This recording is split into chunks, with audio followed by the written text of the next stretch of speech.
चांद सन चेहरा हृदय में बसा के, सुंदर रूप सुनहरा दिल में सजा के। मन मंदिर में आह के बसा के, प्यार के पूजब पिया देवता बना के। प्रेम करब हम युगो युग अहाँ के, प्रेम करब हम युगो युग अहाँ के। चांद सन चेहरा हृदय में बसा के, सुंदर रूप सुनहरा दिल में सजा के।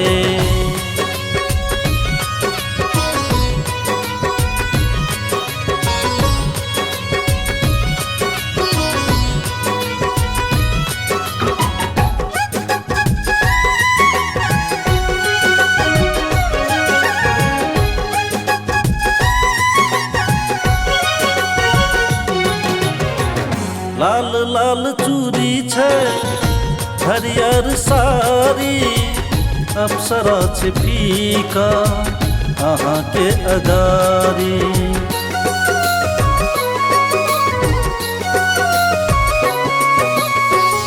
लाल लाल चूड़ी छै हरियर साड़ी, अप्सरा छै फीका अहाँ के अगारी।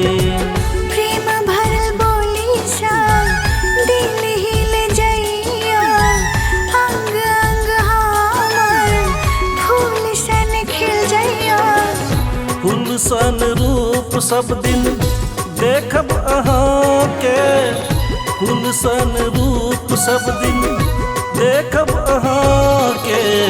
चांद सन चेहरा हृदय में बसा के, सुंदर रूप सुनहरा दिल में सजा के।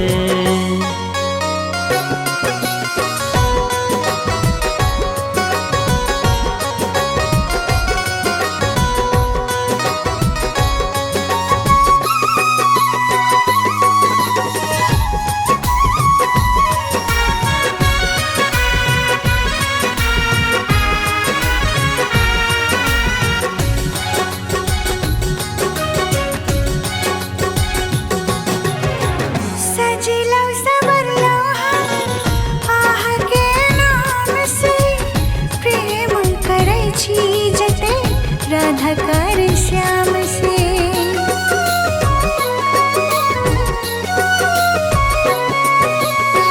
सजेलो सवरलो हम आह के नाम से, प्रेम करै छी जते राधाकार श्याम से। भोली बाली सूरत दिल में छुपायब हम, जतेक प्रेम छै दिल में अहाँ पर लुटायब हम। हर पल राखब अपन नैन में छुपा के, हर पल राखब अपन नैन में छुपा के। मन मंदिर में आह के बसा के, प्यार के पूजब पिया देवता बना के। चांद सन चेहरा हृदय में बसा के, सुंदर रूप सुनहरा दिल में सजा के। प्रेम करब हम युगो युग अहाँ के, प्रेम करब हम युगो युग अहाँ के। चांद सन चेहरा हृदय में बसा के, सुंदर रूप सुनहरा दिल में सजा के।